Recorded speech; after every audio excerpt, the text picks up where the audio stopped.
Dear believer, have you ever stopped to consider why you believe what you believe? Have you ever thought about why you chose the religion you chose?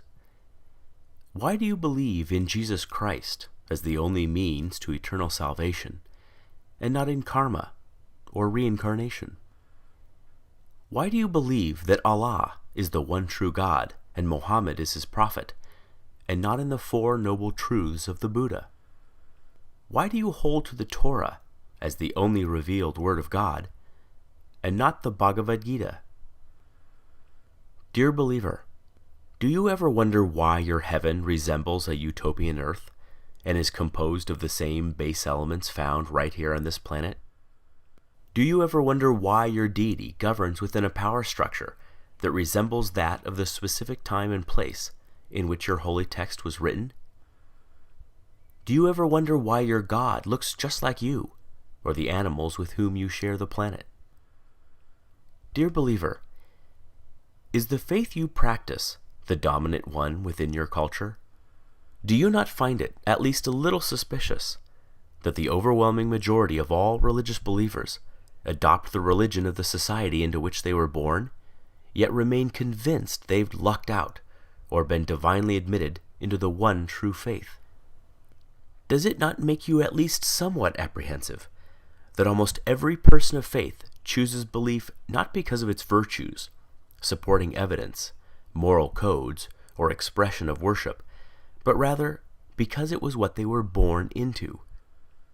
Why, out of the abundance of faith choices available, does almost every believer on the planet choose the faith that's within arm's reach? Are you a Christian because you were born in America or Europe? A Muslim because you were born in Saudi Arabia or Indonesia? A Buddhist because you were born in Japan or China? A Hindu because you were born in India?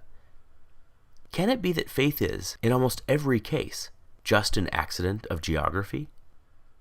Do you sincerely believe that had you been born in another country, you'd undoubtedly still be practicing the same faith you now embrace?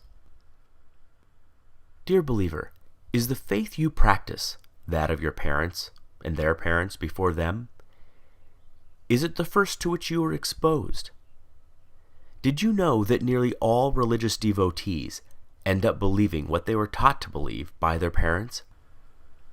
Why is it that we scoff at the idea of labeling a young person a Republican child, or a Marxist child, or a Keynesian child, understanding he or she lacks the intellectual discrimination, life experience, and wisdom to make such a complicated and nuanced decision? But we do not raise so much as an eyebrow when a youngster is referred to as a Christian child, surely a choice no less complex. Could it be that there's no such thing as a Muslim child, just a child of Muslim parents? Dear believer, you are supremely confident in your faith. You know it is the right one, and all others are wrong. You are literally willing to bet your eternal soul on that very fact. And yet, have you ever stopped to consider that there are 24 major religions and literally thousands of different faiths practiced on this planet? Did you know that within Christianity alone, there are more than 45,000 different denominations, each claiming to understand ultimate truth better than all the others? Do you realize that each member of every faith practiced is just as devout, just as sincere, and their conviction every bit as sure as yours? Did you know they too read infallible holy texts, have airtight apologetics, have experienced miracles, feel God's presence, sense his still small voice, obediently follow his perfect will for their lives, love him indescribably, and can defend their belief with the same fervency as you do yours? And yet, since every religion is mutually exclusive and contradicts the others in matters both large and small, they cannot all be right. Right? You know, you just know, your faith is the exception. And yet, if every member of every faith feels just as you do, what are the odds you're right? Dear believer, I've often been told that my unbelief is a guarantee of missing out on heaven and ending up in hell. But who's heaven? Who's hell? I've often been told that I should, just to be safe, accept God. After all, what have I got to lose? But who's God? Given so many options, aren't I more likely to choose incorrectly? Might not I be better off wagering on no God rather than on the wrong God? You put it to me, what if you're wrong? But what if you're wrong? What if, rather than Jehovah, Allah is the one true God, or Shiva, or Wu-Tan, or some god on the other side of the planet you've never even heard of yet? The truth is, you already know what it's like to be an atheist in regards to every other faith but your own. It's clear to you that adherents to other faiths are mistaken, deluded, or deceived, but they think the same of you. The way you view them is exactly the way they view you. Every devout Hindu has embraced his faith for the exact same reasons you have embraced yours. Yet you do not find his reasons compelling, nor do you lose sleep at night, fearing that if you die, you'll wake up in his hell. Given this, is it so hard to see why some of us just take our atheism one God further?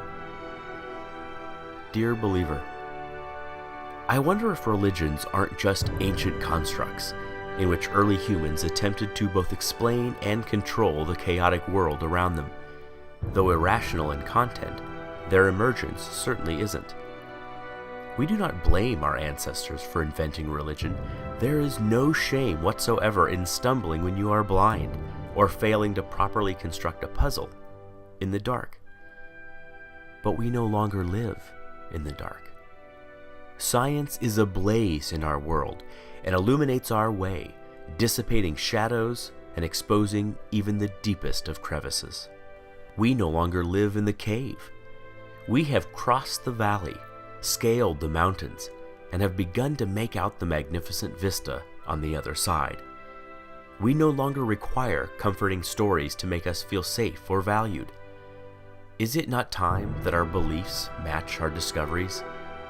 Is it not time that our ideas reflect our new perspective? There is equal, if not greater awe in reality than there is in fantasy. Perhaps it is time to stop telling ourselves that we are the reason the universe was made, that our culture is somehow better than other cultures, that our tribe was chosen over all other tribes. It is time to learn how the universe really is. Even if that deflates our conceits, wounds our pride, humbles our point of view, and forces us to admit that we do not have all the answers. Believer, if you honestly value the truth above all things as you claim, as I truly know you do, you must confront these fundamental questions. Far better, Carl Sagan said, to embrace a hard truth than a reassuring fable.